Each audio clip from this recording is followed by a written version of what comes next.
მოგესალმებით, ეთერშია გადაცემა ზღვარი. დღეს ჩვენი სტუდიის სტუმარია ვაიოლეტ ოკლანდერის სახელობის ინსტიტუტის დამფუძნებელი გეშტალტ ფსიქოთერაპევტი მზიკო დალაქიშვილი. მოგესალმებით მზიკო და მადლობას მოგახსენებთ მობრძანებისთვის.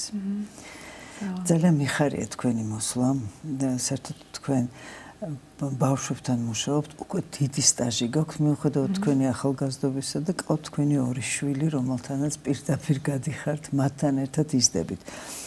საიდან მოვიდა აი ამ ინსტიტუტის დაფუძნების იდეა პირველ რიგში, რა არის ეს ინსტიტუტი და რის შესაძლებლობას აძლევს მომავალ ფსიქოთერაპევტებს?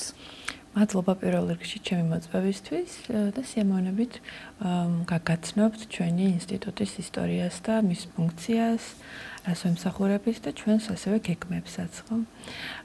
მე ვარ თანადამფუძნებელი ამ ინსტიტუტის. ეს ინსტიტუტი შეიქმნა დაახლოებით 7 წლის წინ.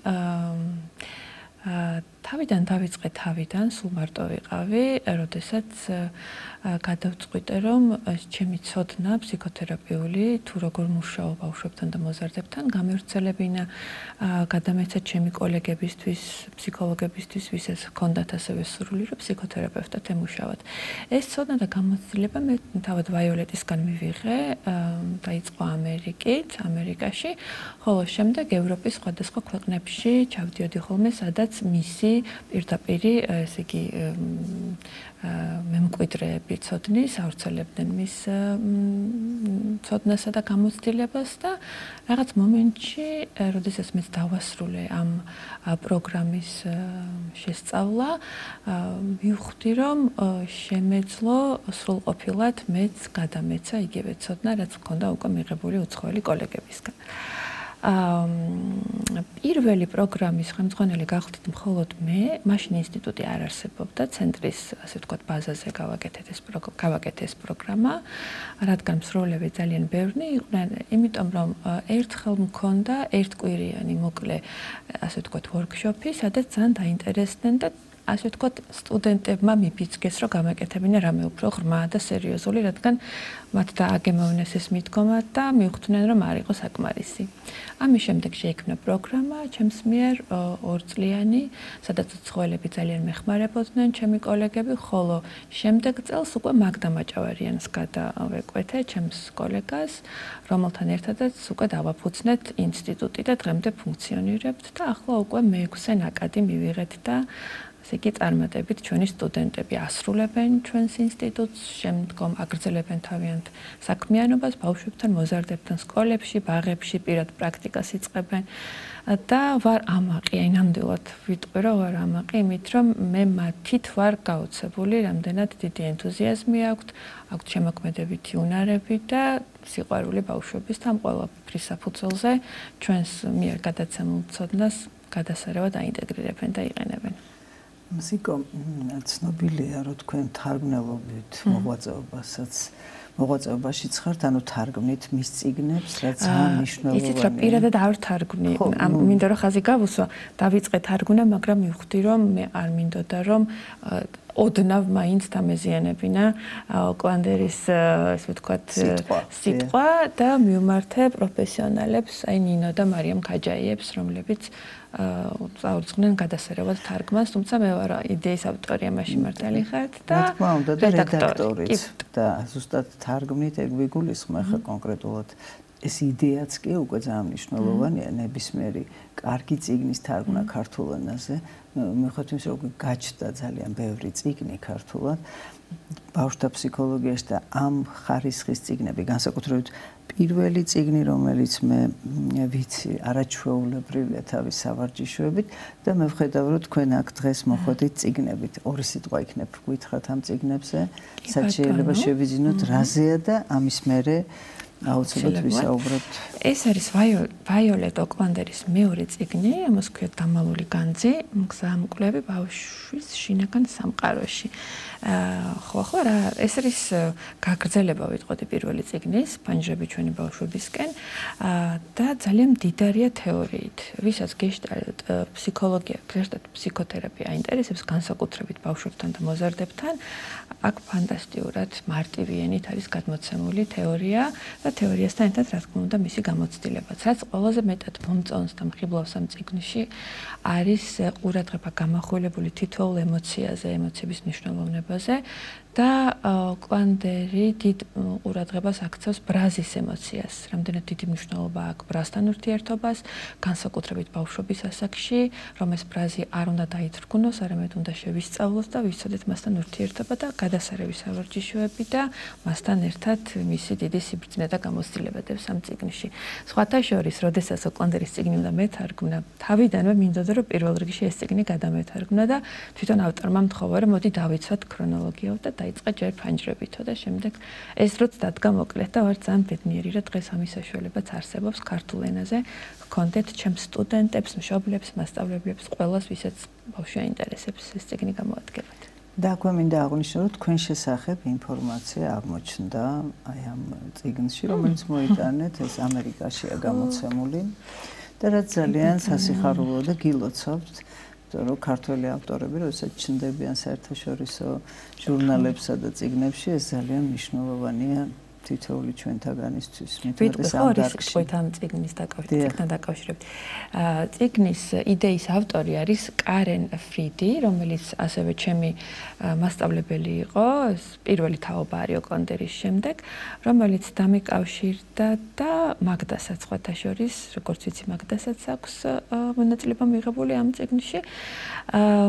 და მთხოვა რომ ჩემს შესახებ მომეთხოვრო რამ შემახვედრა ზოგადად კვანდერის მოდელს, რატომ გადავწყვიტე რომ ყოფილიყავი გეშტალტ თერაპევტი, საიდან დაიწყო ჩემი ეს მოგზაურობა, რას ვაკეთებ და რატომ გახდა ასეთი მნიშვნელოვანი ნაწილი ვიყო ფსიქოთერაპევტი და ვაკეთო ეს საქმე ჩემს ქვეყანაში.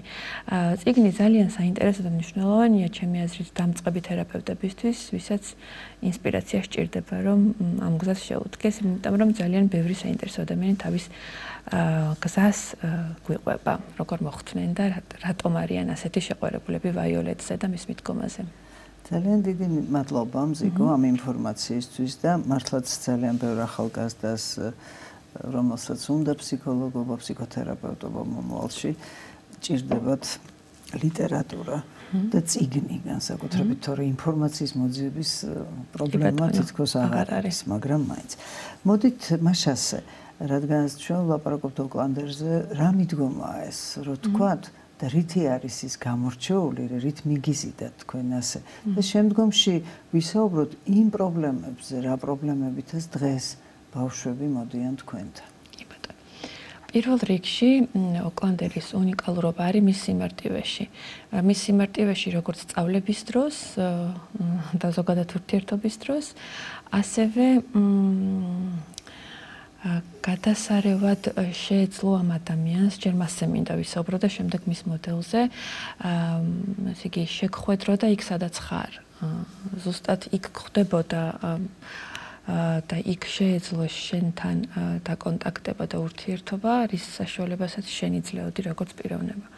ყოველგვარი ძალადობის, ძალდატანების განსჯის გარეშე და ვფიქრობ, რომ სწორედ აი ამაზე არის დაფუძნებული მისი მთელი ამ დარგში შემოქმედება, რომ დაინახოს ადამიანი არა შეაფასოს, არამედ დაინახოს, იგრძნოს, აღმოაჩინოს და აი ამ აღმოჩენაში მიეხმაროს სწორად და დაანახოს თავისი თავი ისეთ სარკეში, სადაც ის აუცილებლად გაოცდება საკუთარი თავით, თურმე როგორი მშვენიერი ყოფილა. ეს არის მთელი ფილოსოფია, ცოტა მხატვრულად გამომივიდა, თუმცა ბავშვებთან ურთიერთობის პროცესში ძალიან ბევრი თეორიული თუ პრაქტიკული ტექნიკა მაქვს მისგან მიღებული, რამაც ასევე მეც გამიხსნა გზა, რომ მეც ახლა ვეწევი შემოქმედებას, რომ მე თვითონ ვქმნი ტექნიკებს, ახალ-ახალ, ასე ვთქვათ, თამაშებს ვიგონებ შემოქმედებითად, სადაც ბავშვები საკუთარ რესურსებს ბოლომდე ცდილობენ, რომ გამოავლინონ და აღმოაჩინონ თავიანთი შესაძლებლობები, ხო? ჩვენი მიზანი არის, რომ როგორც ველით იყო და შევხვდეთ ბავშვს იქ, სადაც არის და აი ამ უსაფრთხო შეხვედრის შემდეგ მთელი მისი შინაგანი სამყარო გადაიშალოს, აღმოაჩინოს, დაცულ და უსაფრთხო გარემოში და რაც მთავარია, საკუთარი თავის აღმოჩენით გარემო და სამყაროც უფრო და თვალსაჩინოც უფრო გაუფართოვდეს. ხო, როგორ ხდება ურთიერთობ გარემოსთან და ამ გარემოსთან ურთიერთობით ვიზრდები. და ეს უწყვეტი პროცესია, ხო, ამოუწურავია გარემოში შესაძლებლობები და სწორედ ამ წყვეტას არ გვინდა რომ ჰქონდეს ადგილი და ბავშვებს ჰქონდეთ მუდმივი განვითარების, შემეცნების ზრდის შესაძლებლობა ამ მოდელის მიხედვით. უფრო კონკრეტულად რა ვთქვათ, როდესაც ხვდებთ თქვენ ჯგუფებთან მუშაობთ, ჯგუფებთანაც ინდივიდუალურ მშობლებთან. თქვენი საყვარელი თამაში, რომელიც ხსნის ბავშვებს, აი თქვენი მზიკო, როგორც თერაპევტის, რომ ბავშვებს აქვთ კიდე თავისი საყვარელი ალბათ, მაგრამ თქვენთვის რომ გახვიდეთ და თქვენ მოაწყოთ ეს შეხვედრა არაჩვეულებრივი მეტაფორაა. შეხვედრა იქ სადაც ხარ. ანუ რაღაც ეგზიუპერი გამახსენდა სხვათა შორის. აი ძალიან მნიშვნელოვანია ეს და აი როგორ რა არის ის თუნდაც ერთი ან ორი რო თქვა. აუცილებლად. და ახსნათ რას გულისხმობს. კი ბატონო, გვაქვს ესეთი, მაქვს ხოლმე ესეთი შეთავაზება და პრინციპში უარი არც ერთი ბავშვისგან მიმიღია, იმიტომ რომ ძალიან მოსწონთ ეს ტექნიკა მათთვის თამაში, როდესაც ვთავაზობ, რომ მოდი ახლა შენ წარმოიდგინე შენთვის იდეალური პლანეტა. ახლა ჩვენ ვცხოვრობ დედამიწაზე და როგორი იქნებოდა შენთვის იდეალური პლანეტა? დაარქვი სახელი, წარმოიდგინე რა ხდება ამ პლანეტაზე. და ნუ ასაკის შესაბამისად ვეხმარებელ ხოლმე თუ პატარა არის, ასაკით შეიძლება უთხრა, რომ აქ არის შოკოლადის მთები, ან კამფეტების წვიმა მოდის, არ ვიცი პირობითად, ხო? ის შე რაც გინდა.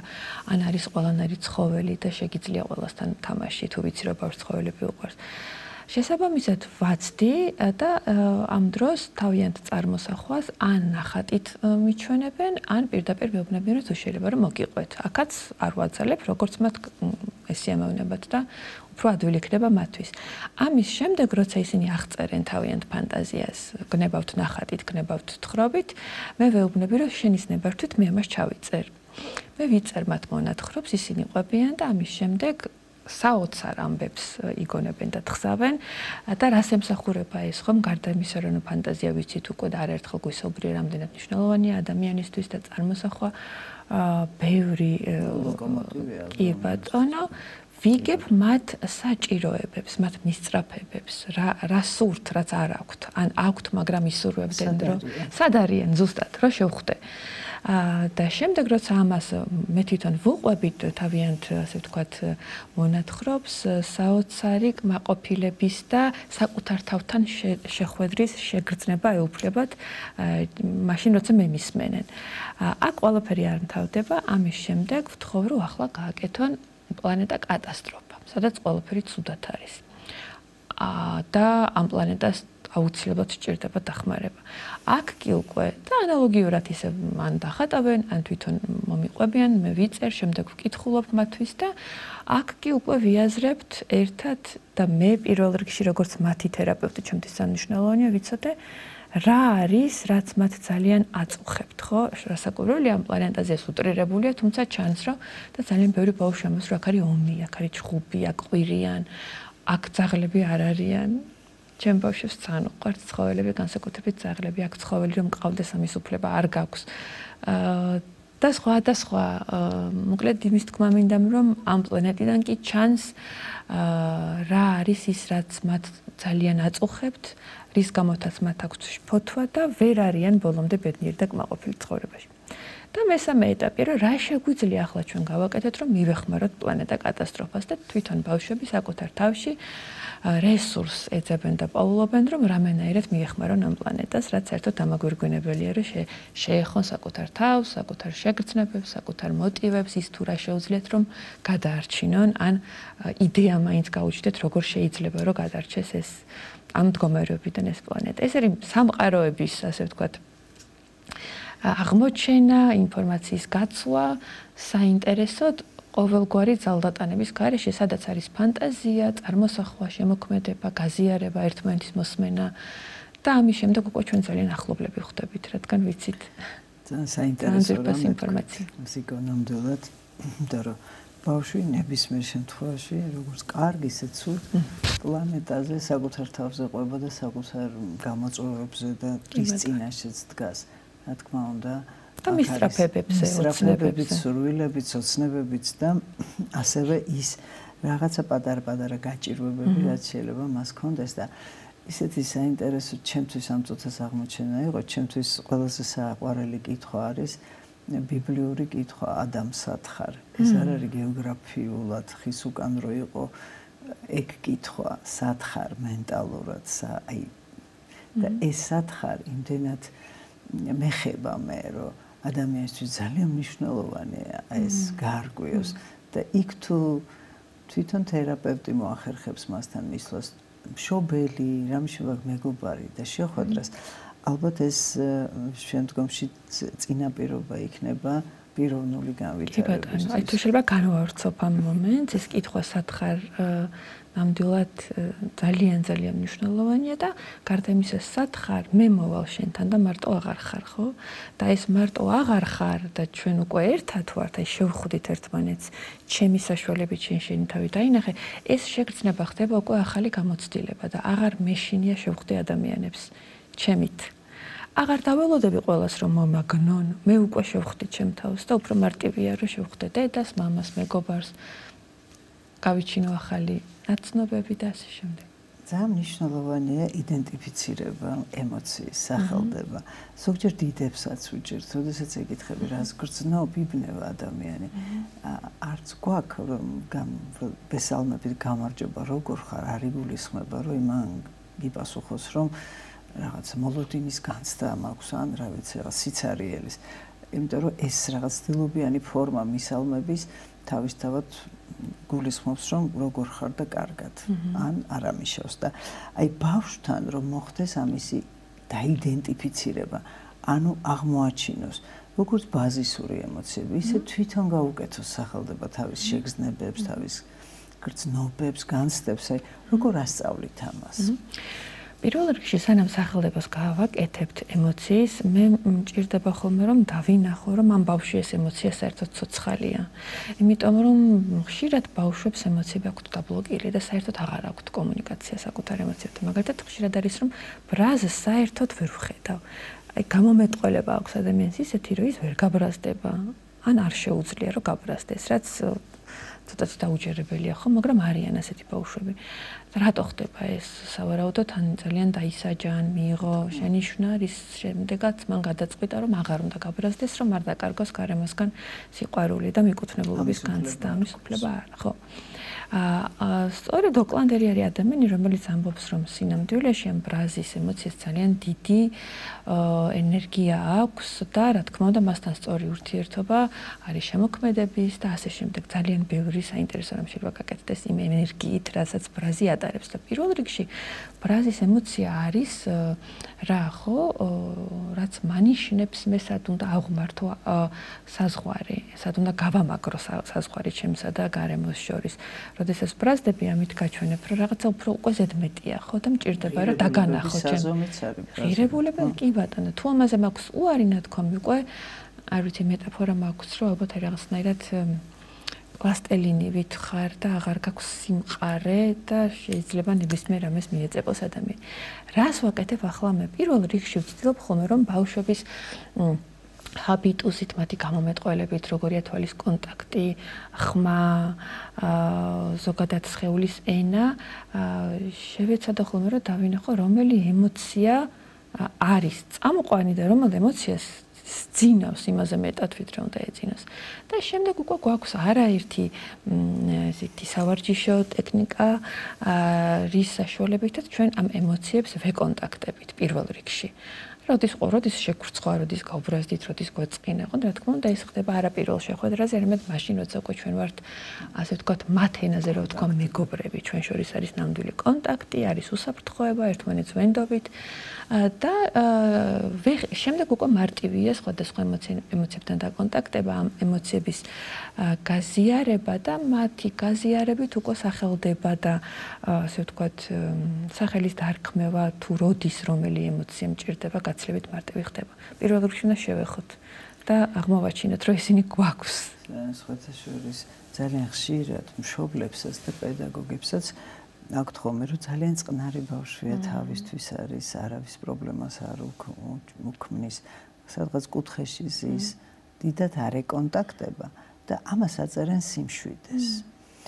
და ეს არის ის მორგება, რომელიც თქვენ სწორად შენიშნეთ, მან აირჩია იმისთვის, რომ გადარჩეს იმ გარემოში. იმიტომ რომ ბრაზი დასჯადია, ინიციატივა დასჯადია, რაღაცა რისკია, ხო, რისკია, რომ შეიძლება დავისაჯო. ზოგჯერ სიხარულიც დასჯადია. და ამიტომ უნდა იყოს ის, ვთქვათ, რაღაც თავის იმაში რაღაც მოირგოს, რაღაც ჯავშანი და იმ ჯავშნის ქვეშ და დათრგუნოს ეს ემოციები. და თუ რა შეიძლება ამან გამოიწვიოს, ეს ალბათ ცალკე საუბრის თემაა, მაგრამ რა თვითონ მშობლებს და პედაგოგებს სჭირდებათ პირველ რიგში ალბათ ამისი გააზრება, რომ ბავშვს ჭირდება ემოციის გამოხატვა, რომ მას აქვს უფლება ბრაზის, სიხარულის, შიშის, ამაზე არათუ გამოხატვის, ამაზე საუბრის და გამკლავების. და დღეს არის ეს ერთი ამ კონტინიუმზე ორი ბოლო, ერთი სხვივესი და მეორე სხვა უმართავი ბრაზის პრობლემა. აი როგორ მოვახერხოთ, რომ რაღაცა ცენტრისკენ წამოვიყვანოთ, როგორც ერთი ისე მეორე. კი ბატონო. და რა თქმა უნდა, ერთი პოლარობა ზოგჯერ მეორეს იწვევს, იმიტომ რომ ის თუ გაბრაზდა ესეთი ჯაგეტილი, შეიძლება ძალიან ამპლიტუდური იყოს ეს ბრაზი. და თუ ჩაიკეტა ეს გაბრაზებული, მე ესეთიც მინახავს, რომელიც საერთოდ აღარ კონტაქტობს, როდესაც ადრე ბევრჯერ დაისაჯა ბრაზის გამო. აი როგორ მოვახერხოთ, როგორ უნდა ვასწავლოთ ბრაზის მართვა? ძალიან ბევრს საუბრობენ ამაზე. იცით რა, ნებისმიერი ადამიანის, განსაკუთრებით ბავშვის სურვილია და წყურვილია, რომ დავინახოთ. დამინახე, შემამჩნიე.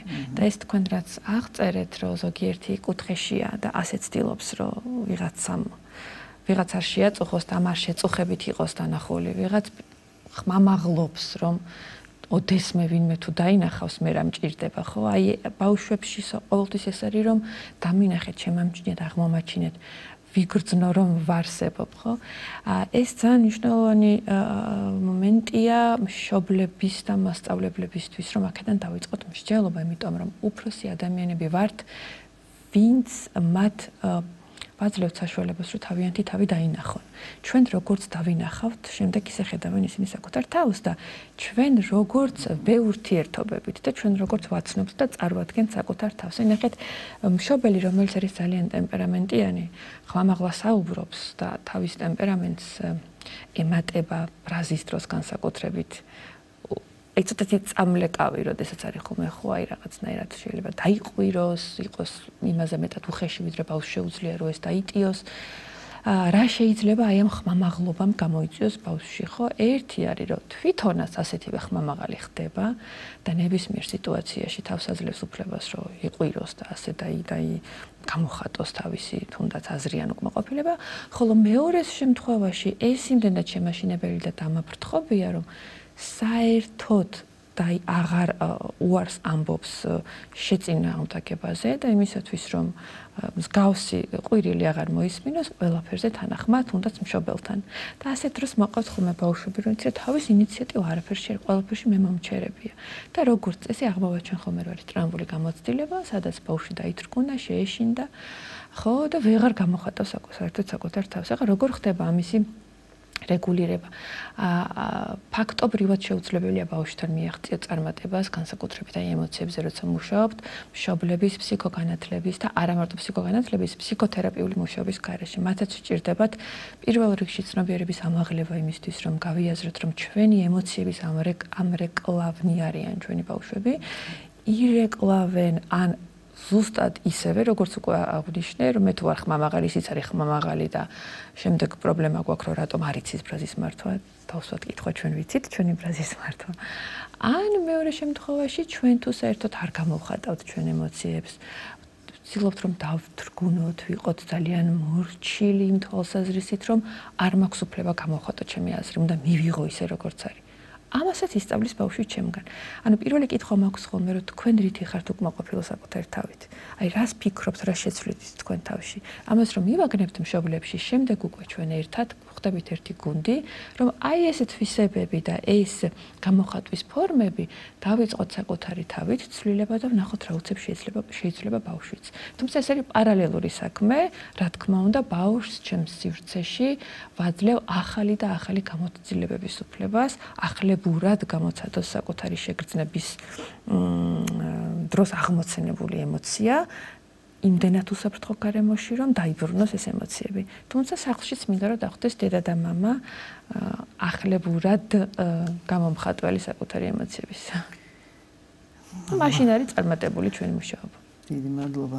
სწორედ ახლა რაღაც შემეხო, როდესაც თქვით, როდესაც მშობელი, რა თქმა უნდა, ეს რაღაც copy paste-ით ამისი არეკლა ხდება, პირდაპირ ტრანსლირდება ბავშვზე და ხშირ შემთხვევაში არსებობს ეს ოჯახის ტიპი, რომელსაც თეატრი ქვია. ოჯახი თეატრში, სადაც ბავშვთან არ შეიძლება არც საუბარი, არც ჩხუბი, არც ხმამაღალი. გასაგებია, რომ უნდა ვთქვათ, ბავშვი იმდენად ძვირფასი და მნიშვნელოვანია, რომ დამაზიანებელი რა მან არ უნდა მოისმინოს, მაგრამ იმდენად ხელოვნურად ხდება, რომ შეიძლება გვერდით ოთახში გავიდნენ, იქ იჩხუბონ და მე რაღაც თმა გაჩეჩილები შემოვიდნენ, ვითომ ყველაფერი კარგად არის და ბავშვი ხო გრძნობს. რა ენაზეც არ უნდა იჩხუბონ, რა ვიცი, რა სიტყვებიც არ უნდა იხმარონ. ბავშვს არ ჭირდება ამისი მოსმენა, ის უკვე გრძნობს და მას ძალიან ეშინია. და აი ამ დროს მე ხშირად მიფიქრე, რომ მშობელსაც აქვს უფლება გამოხატოს თავისი ემოცია, ხوار დათრგუნავს თუ კი გაბრაზდა, მაგრამ რომ აუხსნას მერე შულს, ანუ პიროვნებად ადამიანად ჩააგდო და უთხრა, რომ მე ძალიან გავბრაზდი და ამის გამო რაღაცა ვიყვირი, ან ამის გამო ესე მოვიქეცი და ესე ხდება ხოლმე, როცა ვბრაზობ. შე როგორ იქცევი, როდესაც ბრაზობ, რა გაბრაზებს? ანუ რომ მოახერხოს იდენტიფიცირება, თორე ასეთი ხელოვნურად ბედნიერი ოჯახები თეატრის დონემდე. ნუ არის კიდე სხვა ტიპის დისფუნქციური ოჯახები, რა თქმა უნდა, მაგრამ ერთ-ერთი ეს არის ხშირად, რომ მეორე უკიდურესობაში წავიდა. აი ერთი არის, რომ არ უფრთხილდებიან და შეიძლება ცემატყეპას უყუროს ბავშვმა და მეორე არის, რომ თქო პირიქით საერთოდ კი ბატონო. მხოლოდ კამერული სიტუაცია უნდა იყოს და არც ერთი ემოცია. ეს შეუძლებელია და სულ შედეგამდე მივდივართ. ძალიან საინტერესო რამ თქვით და ასეთ დროს ყოველთვის მაქვს ხოლმე რეკომენდაცია, რომ უნდა ვიყოთ ნამდვილები.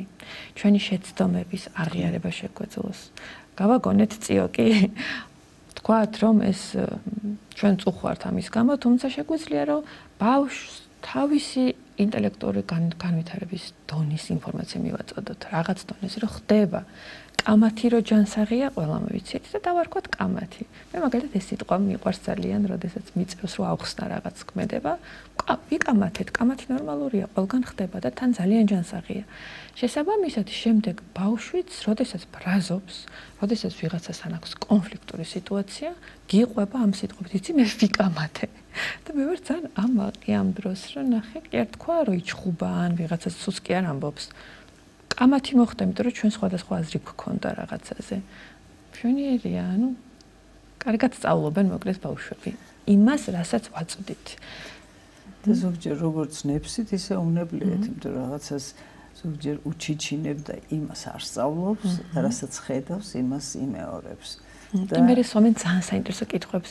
ეხლა ეს კამათი იყო თუ ჩხუბი, შეიძლება ესეც კი ეკითხოს და რა განსხვავებაა და სხვათა შორის მივდივართ ხოლმე იმ დასკვნამდე, რომ კამათი არის, როდესაც მოსმენას ვაცდით ერთმანეთს და ჩხუბი არის, როცა მეორეს არ უსმენ. მარტო შენ ლაპარაკობ და რაღაცნაირად ვფიქრობ, რომ მსგავსი დიალოგები ყველა მშობელს თუ ექნება მის შვილთან, არ არის სირცხვილი, იქნება პირიქით ძალიან ჯანსაღი და რაღაცნაირად დამაახლოვებელი, ოჯახის გამერთიანებელი და ყველა ერთად იზრდება ასეთ დროს ოჯახში. კი ბატონო.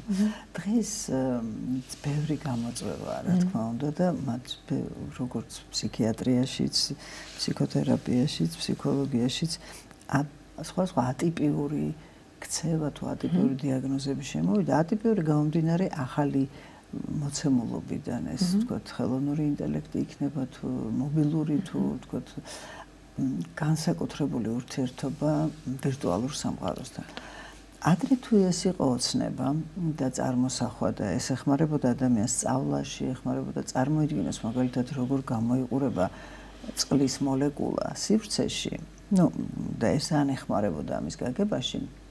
დღეს არის გამზადებული პირდაპირ ყველაფერი, თითქოს ესეც აღარ ჭირდება და წარმოსახვას ჰქონდა ერთი და აქვს ერთი სახიფათო ზღვარი, თუ ადამიანი ვეღარ გადმოვიდა იქიდან და აღარ გადმოვიდა, ეს დეიდრიმინგი არის ეგეთი დიაგნოზი და მუდამ აი ამ ოცნებაში გადასული ცხოვრობს და რეალობაში დამიწებას ვერ ახერხებს, ეს შეიძლება არ იყოს უსაფრთხო ფსიქიკისთვის და დღეს გამზადებულად არის სამყარო, მაგალითად ბავშვებისთვის მაშეულია გათხოვდეს ვირტუალურად, ყავდეს შვილები, ან მოიყვანოს ცოლი, ან და რაღაც იგივე იჩხუბოს, ვირტუალურად მოკლან, ვირტუალურად მოკლას.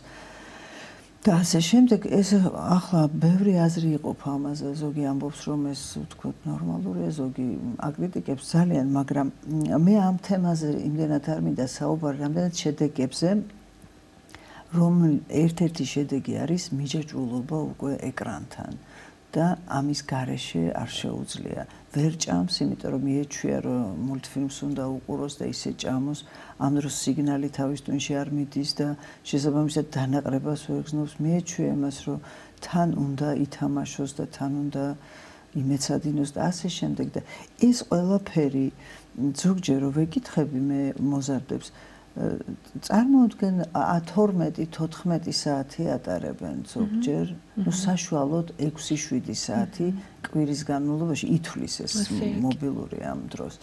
და აი რა რეკომენდაციები გაქვთ თქვენ მშობლებთანაც და მოზარდებთანაც და ბავშვებთანაც, აი რაღაც კიბერდიეტები არსებობს თუ არა ისეთი, რომელზეც შეიძლება ისინი გადავიდნენ, რადგანაც მთლად ამის მოშორება არ მგონია იყოს სწორი, იმიტომ რომ ამ რეალობაში ვცხოვრობთ, ახლა მაშინ უნდა უარყო ეს რეალობა და თქო ესეც ალბათ არ ზღვარი უნდა არსებობდეს. სიტყვა ზღვარი გამოგვადგება აქ, იმიტომ რომ თუ ზღვარი არ არის, ხო, შეიძლება იმდენად ნამდვილად იმდენად ეს იყოს დამოკიდებულება გამოიწვიოს, მოკლედ რომ ვთქვათ და თქვენ კი იცით, ჩემზე გაცილებით მეტი დამოკიდებულებაზე, რომ ძალიან რთულია შემდეგ ამ მდგომარეობიდან გამოსვლა და როდის ხდება ბავშვი დამოკიდებული, ადამიანი დამოკიდებული რაღაცებზეც არის ტკივილთან მარტო. აქედან დავიწყოთ მსჯელობა. რატო არიან ჩვენი შვილები ტკივილში მარტო? ისო მივდივარ მშობლებთან და გარემოებებთან, ხო? ჩვენ უნდა ვიყოთ საკმარისად ახლოს ჩვენ შვილებთან, რომ ისინი არ გაგვექცნენ. თავიანთ ტკივილს არ დაემალონ რაღაცაზე მიჯაჭვულობით. მე ეს ფორმულა მგონია ყველაზე მეტად, რაც ხსნის რატო ხდება ეს და არა მარტო ის, რომ იქ ფერადია და უფრო ლამაზია, ძალიან ფერადი და ლამაზია ადგილები, სადაც შემდეგ უკვე მიყავთ მშობლებს ბავშვები, მაგრამ იმ სიფერადეს ვეღარ ხედავენ, ხო? იმიტომ რომ კონტაქტი არ არის, იმიტომ რომ აღარ არის რაღაცა ძვირფასი ურთიერთობებში, ამიტომ ისევ და ისევ რეკომენდაცია მექნება, რომ არ გაწყდეს ის ძაფი, რასაც ქვია ურთიერთობა და არა მხოლოდ მოვალეობები და პასუხისმგებლობები ჩვენ შვილებთან. იმიტომ რომ ძალიან ბევრი მშობელი, ძალიან ბევრს ცდილობს და ყველაფერს აკეთებს მაქსიმუმზე მაქსიმალურად, რომ ბავშვს არაფერი აკლდეს, მაგრამ აღმოვაჩენთ ხოლმე, რომ არ ვიცნობთ ჩვენ შვილებს.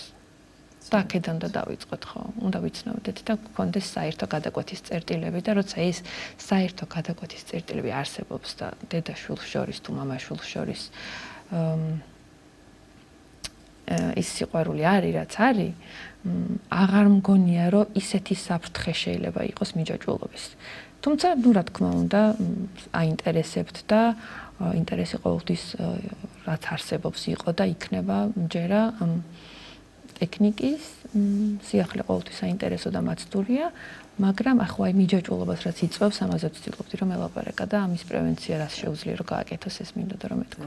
მე ძალიან შემეხორო თქვით რომ არ ვიცნობ ჩვენ შვილებს, მე მახსოვს ჩემი უფროსი შვილი, არ ვიცი რომ კლასში იყო მე-4 თუ მე-5 კლასში და რაღაც ვორქშოპები იყო ხატავდნენ და მის ნახატს რომ დავხედე ისეთი მარტოსულობა ვნახე და მარტოობა, რომ ვიკითხე რომ ეს ნამდვილად ამის ნახატია და რატო გამიგვირდა მაშინ, იმიტომ რომ აი რაღაცნაირი ძალიან მხიარულის, ძალიან ხუმარას, გამაერთიანებლის, მეგობრული ადამიანის როლი ჰქონდა მას და აქვს კიდევაც და აი ეს რაც შეიძლება ვერ შეამჩნიო და სამწუხაროდ ვერ შეამჩნიოს ადამიანმა, რომელიც ამ დარგში არის, ამიტომ არაფრისგან დაზღვეული არ ვარ და თქვენ რო თქვით მარტოობა, ტრავმა, უსიყვარულობა არის ერთ-ერთი ფუნდამენტში ადიქციის ჩამოყალიბების და რეალურად თითქოს ყველაზე მეტად გვიყვარს ჩვენი შვილები, ხა ვინ იტყვის და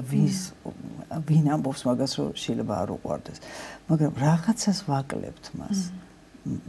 ვერ ვხედავთ თითქოს, ვერ ვგრძნობთ, ვერ ვამჩნევთ მის პრობლემებს, აი ამ რუტინაში, რასაც ცხოვრება ქვია, გაიქეცი, გამოიქეცი და ქცევა თუ ძალიან არ შეიცვალა და რაღაცა სტანდარტში არის, თითქოს ყველაფერი წესრიგშია. და რამდენად მნიშვნელოვანია გამონახო დრო და აი რა რეკომენდაციებს აძლევთ მშობლებს, რომლებიც ამბობენ, რომ მე სულ მუშაობ. აი ზოგი მაგალითად საერთოდ წასულია საზღვარგარეთ და იქიდან ეკონტაქტება. ეხლა კითხეთ პარადოქსს. ზოგი ამბობს, რომ სულ ამასთან ვარ. არ მუშაობ, სულ ამასთან ვარ, მაგრამ მაინც არ არის ის, რასაც ჩვენ საუბრობთ, ხო? რა თქმა უნდა. აქედან გამომდინარე ეს რატო ვთქვი, ფიზიკურად სათხარ ამას ძალიან დიდი მნიშვნელობა აქვს, რა თქმა უნდა, იმიტომ რომ ფიზიკურადაც ვჭირდებით ჩვენ შვილებს, ჩვენთან ჩახუტება, ჩვენი არ ვიცი, ხა ერთი ჩახუტება რას უდრის, ხო, ბავშვისთვის გულწრფელი მით უმეტეს. მაგრამ მე მაინც მგონია, რომ ფიზიკურად რამდენად ახლოს ვართ და ხშირად ვართ, ამაზე მეტად უფრო მნიშვნელოვანია, რამდენად ხარისხიანად ვართ ჩვენ შვილებთან და ხარისხიანად ყოფნა არის, რამდენად ჩვენი თავები ვართ მასთან. რამდენად არ ვშფოთავთ, არ გვეჩქარება, არ ვაძალებთ, არ ვაჩქარებთ, იმიტომ რომ ჩვენ გვეჩქარება, რამდენად ჩვენ თვითონ გვაქვს ჩვენ თავზე ნაზრუნი ისე რომ მე რო ეხა ჩემ შულთან ვიქნები ნამდვილი და მექნება მზაობა რომ მისი მოვისმინო. მე კი არ მისმინო სულ, ან მე კი არ ვიყო ადამიანი, ვინც რაღაცა დირექტივებს გავცე მუდმივად. არამედ შევხვდე, აი ნახეთ ისე მივედით შეხვედრასთან. შევხვდე მას იქ, სადაც ვჭირდები და ხო არაერთი ტრენინგი გამიკეთები, ეს თერაპიული მშობლობა. ხო ეს ეფექტური კომუნიკაცია რას გულისხმობს ზუსტად, რომ როგორ მოვახერხო, რომ იქ შევხვდე.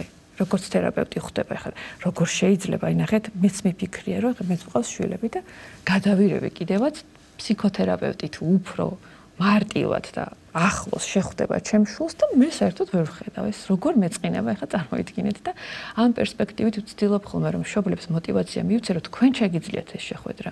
მეც ვარ მშობელი და მეც მქონია მომენტი, რომ მე მგონი ხა ვერა. და ეს ვერა ხდება, იმიტომ რომ ნახეთ კიდე რა არის ბავშვებში მნიშვნელოვანი, ისინი ჩვენ თვალებში გვიყურებენ და ჩვენი შეფასება, ჩვენი ემოცია სულ ხო ვერ ვიქნებით კონტროლში.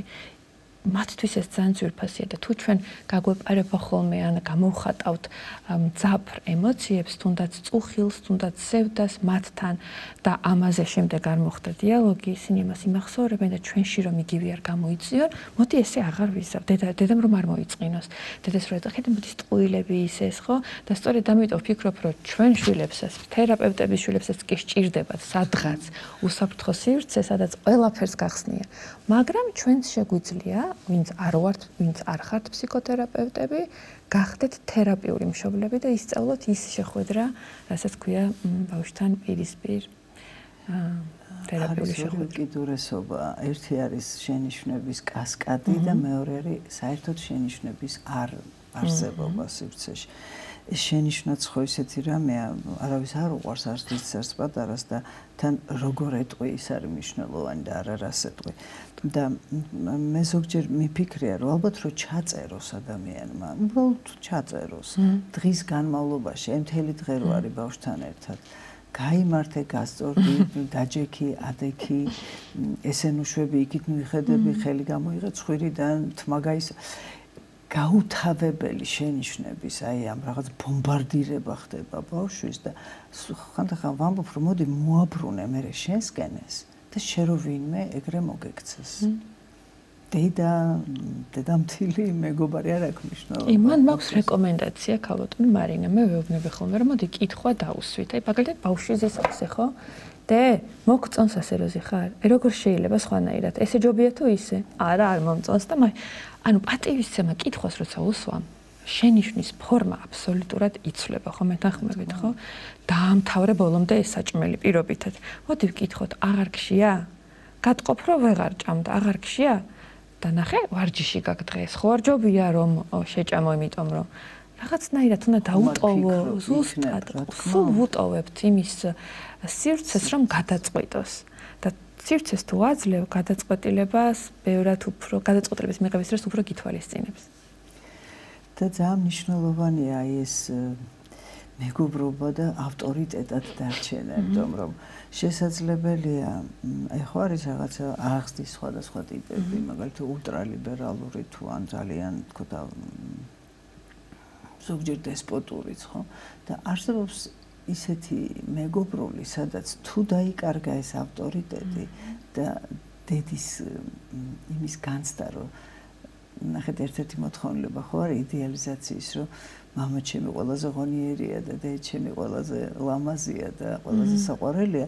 რა თქმა უნდა, ეს თანდათან ტრანსფორმირდება და მე აღმოაჩენ, რომ მამას და დედაც არიან ჩვეულებრივი ადამიანები, უბრალოდ ისინი შენ მათ უყვარხარ ყველაზე მეტად ამ ქვეყანაზე და შენც ისინი ყველაზე მეტად გიყვარს.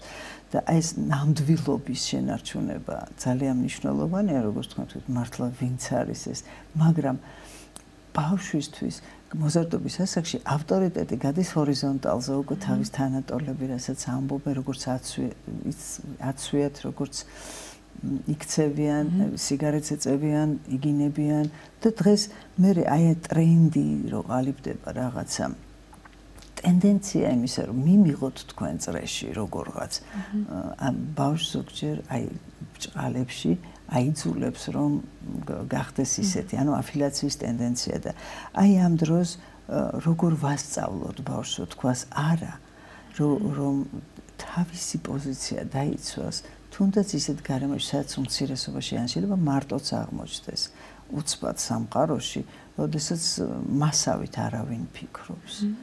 და უამრავი სოციალური ექსპერიმენტი არსებობს, სადაც დიდებიც კი ვერ უძლებენ მასის ზეწოლას და უმრავლესობას. იცით რა, პირველ რიგში ეს შეხვედრა მასთან მნიშვნელოვანია და იმის დანახვა, რომ შენთვის ვხედავ როგორი მნიშვნელოვანია რომ მიგიღონ და იყო მიკუთვნებული რაღაც ჯგუფთან. ეს ხო ესეა. მეც ასე ვარ, მეც მჭირდება საზოგადოება, თქვენც ყველას გჭირდება გარშემო ხალხი, ვისთან ერთადაც ვიქნებით, ხო? შემდეგ შეიძლება ამაზე საუბარი, რანაირი ხალხს ისურვებდა, რომ მის გარშემო იყოს. შემდეგ შეიძლება ვისაუბროთ და რანაირი ხალხია მის გარშემო. ხშირად აღმოვაჩენთ ხოლმე, რომ სურვილი ამ ადამიანს სულ სხვანაირი ხალხთან ურთიერთობის აქვს, მაგრამ არ არის. და ამის მიგნების შემდეგ უკვე ჩვენ ვიწყებთ იმაზე ფიქრს, რომ როგორ ჯობია ამ ხალხთან ვეცადოთ, თუ დავრჩეთ ის ვინც ვართ, გავძლიერდეთ ამაში და მე დაველოდოთ იმ სასწაულს, რაც აუცილებლად დგება, რომ შემოიკრებ ამ ხალხს აქეთ, ვინც შენი მსგავსია. და ეს არის ხოლმე სამუშაო პროცესი ზუსტად და ასეთი ბავშვებისთვის სწორედ ძალიან ხშირად გამჩენია мотиваცია, რომ შემექმნა ჯგუფი, იმიტომ რომ ჩემთან ხო ბევრი ბავშვი დადის მსგავსი პრობლემით, მსგავსი ღირებულებით, თვითონ ძალიან კარგია და ვერ ნახულობს ასეთ კარგს და მოდი რა ეს ჩემი სიკარგე, არაფერში არ მადგია და მარგია, მარგებს და გავხდები და ვემსგავსები მათ. და ასეთი, როდესაც 6 და 7 უკვე ჩემს გარშემო გროვდება ხოლმე ჩემს სივრცეში, ვახვედრებ ერთმანეთს და რაღაცნაირად ლაბორატორიას ვქმნით, სადაც ნახე მსგავსი ღირებულებების ბავშვები ერთმანეთს ძალიან აძლიერებენ და ეს გაძლიერებულების ზოგჯერ გარეთ აგრძელებენ ერთმანეთში მეგობრობას, ან არ აგრძელებენ, თუმცა რაღაც ახალი რესურსით უფრო თავდაჯერებულები ხვდებიან თუნდაც განსხვავებულ ადამიანებს. და საოცარი რამე თქვით, მზიკო, ანუ ადგილი, სადაც გხედავენ და სადაც შეიძლება რო თქვა ვინმე მოგისმინოს. სხვათა შორის და შენიშვნა არ მოგცეს. ეს ძალიან მნიშვნელოვანია, ასეთი გარემო შეუქმნათ ბავშვებს. იგივე არის დღეს ბევრი იგივე აზროვნების აკადემია, სადაც მე ვარსაც ამას ვაკეთებ ზუსტად, რომ ბავშვმა მოახერხოს გამოხატოს თავისთავად ისე, რომ არ ეშინოდეს შეფასების. ეს გაუთავებელი შეფასება, რომელიც ყველგან არის, ხო, მაღალი, დაბალი, ლამაზი, ჭკვიანი, ათოსანი. ეს სამყაროა ესეთი და ამას ვერ მოშლი, ხო? იმიტომ რომ ვიღაცა რო არ შეაფასო ბრაზობს, ვიღაცა რო შეაფასო ბრაზობს და მაგრამ ნეგატიური შეფასების კასკადი და ზუსტად მიუღებლობის არის ის შიში, რომელიც ადამიანს ამუხრუჭებს და მუხრუჭის გარდა შესაძლებელია მას გაიქცეს უკვე აი რაღაც ვირტუალურ თუ სხვადასხვა ნივთიერებებში თუ სხვადასხვა ქცევაში. მე ვცდილობ ხოლმე რომ ჩვენი მიზანი იყოს მუშაობის დროს რა რომ მე შემიძლია ვიყო ყველანაირი. ზარმაცი კი ბატონო ვარ, მაგრამ სულ ზარმაცი კი არ ვარ. ზოგჯერ როცა მჭირდება. და ეს არის რომ არ უნდა მივაწეპოთ ერთი. უნდა აღმოვაჩენინოთ რომ ის არის ბევრი. და კიდევ უფრო ბევრი შეუძლია იყოს და როდის რა სჭირდება, მაშინ იყენებს იმ მდგომარეობას და არა ის რომ ის არის ისეთი. შესანიშნავია, იმიტომ რომ ზოგჯერ ადამიანს რო კითხო და მიკითხო, საიდან იცი რომ ეგეთი ხარო, იცით რომ იბნება ამაზე. აი რაღაც თვისებას, რომელსაც ამბობს, ესეთი ვარ. მეკითხა, საიდან იცი? ხო. და ვერ პასუხობს, იმიტომ რომ დაფიქრდება და მე ამბობს, იცი, ყველა მაგას მეუბნება. გამახსენდა ერთი შემთხვევა მეც, რომ როგორი ბრაზიანი ყოფილხარ ერთხელ მეგობარი მეუბნებოდა აუცილებლად ვიქნები თუ გამაბრაზებ თქო ანუ ჩვეულებრივი ამბავია ხო? ხო რა თქმა უნდა ეს ყველაფერი არაფერი ადამიანური ესე უცხო არ არის მით უმეტეს ემოციის გამოხატვა მით უმეტეს ცრემლი იქნება ეს ბრაზი იქნება თუ შიში სირცხვილი რომ არ დამცინონ ეს არის ძალიან მნიშვნელოვანი და დღეს ბევრი ბავშვია მზიკო რომელიც დაფასთან არ გამოდის მაგალითად იმის გაკვეთილზე გამოძახების შემთხვევაში არის დათქმა მშობლებიც ეხვეწებიან რომ არ კითხოთ არაფერი ჩემ შულს იმიტომ რომ განიცდის და თუ მაინც და მაინც კითხეთ ადგილზე და იჯდეს რომ არ ადგეს და არავინ შეხედოს აი რამდენად მნიშვნელოვანი ყოფილა სხვები რა როგორ მხედავენ მე ანუ აი ამ თქვათ წრეზე რომელშიც ჩვენ ვტრიალებთ მე თვითონ რას ვფიქრობ სხვები რას ფიქრობენ და მე რას ვფიქრობ ამ სხვებზე რა დამოკიდებულებებია იქ კრავს ერთ მთლიან პლატფორმას რაღაცნაირად და აი სხვების აზრის ნაკლებად მნიშვნელოვნება ალბათ პირველ რიგში მშობელმა უნდა მოახერხოს ამისი მშობელმა კი როგორ ხო აი ესეც ვთქვა მშობელმა როგორ უნდა მოახერხოს მშობელმა როგორ უნდა მოახერხოს და მისცეს ბავშვს თვით გამოხატვის სივრცე როდესაც ბავშვი საკუთარ თავს გამოხატავს და იცის ვინ არის და ყველაფერში შეზღუდული არ არის ის უკვე თავისთავადია და მე თუ თავისთავადი ვარ და არ ვარ ორიენტირებული რომ ყველას და ყველაფერს უნდა მოვერგო შესაბამისად შიშიც ნაკლები მაქვს შეფასების ხო არამედ მჯერა რომ მე ეს ვარ რაც ვარ საკმარისი ვარ ჩემი ყველა თვისებით. ანუ მიიღო საკუთარი თავი და ყველაზე რთული და ჩვენ დრო აღარ გვჭება არის დანაშაული და სირცხვილი რომელიც ადამიანს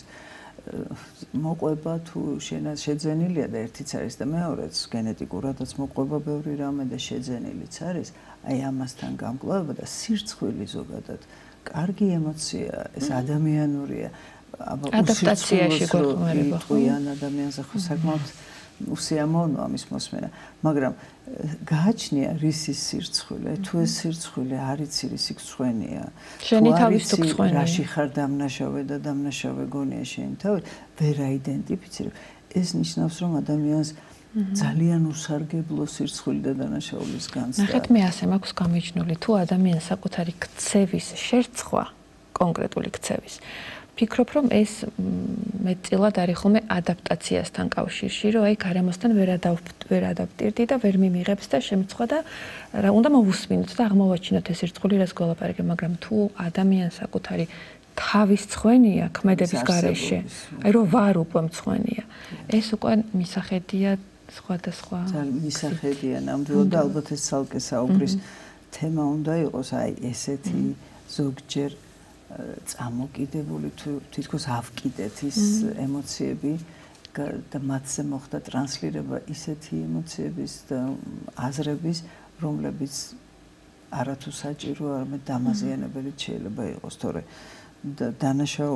დანაშაულზე ეს განცდა ადეკვატურია და სასირცხვილო ქმედებაზე სირცხვილიც ადეკვატურია და ამის გარჩევაც, გააზრებაც და თქვათ იგივე აი ახსარებაში 7 წლიდან როცა ბავშვი იცვლის უკვე კბილებს მას შეუძლია რომ ისაუბროს რაღაცა თუ პირობითად მას რაღაცა შეეშალა ან არასწორად მოექცა დედას დას ძმას მანამდე რა თქმა უნდა პატარას ეს უჭირს და არ შეიძლება რომ მოთხოვ და ამის გააზრებაც ძალიან მნიშვნელოვანია და შემდგომში ცდელობა უკეთესი ვერსიის და უკეთესი რაღაც საკუთარი თავისგან მიიღოს უკეთესი და ეს აქტუალიზაციის ტენდენცია, რომელიც ისედაც გვაქვს მოცემული ადამიანს, რომ იყოს გამოყენებული პოზიტიურად. უღრმესი მადლობა, მზიკო, საინტერესო ადამიანი ხართ, ძალიან წარმატებული, ძალიან ჭკვიანი, კარგი ფსიქოთერაპევტი, კარგი მეგობარი, ძალიან პატივისცემთ და მინდა გისურვოთ წარმატებები თქვენს ყველა საქმიანობაში. დიდი მადლობა რომ ხედავთ. საეკ ინსტიტუტის თუ თერაპიულ საქმიანობაში. ანუ ყველა იმ მოედანზე სადაც პოზიციონირებთ და ჩვენ იმედს ვიტოვებთ, რომ თანამშრომლობა კვლავაც გაგრძელდება. დიდი სიხარულით. მადლობა. მე კი შეგახსენებთ, რომ დღეს ჩვენი სტუდიის სტუმარი იყო ქალბატონი მზიკო დალაქიშვილი, გეშტალტ თერაპევტი. კარგად ბრძანდებოდეთ მომავალ შეხვედრამდე.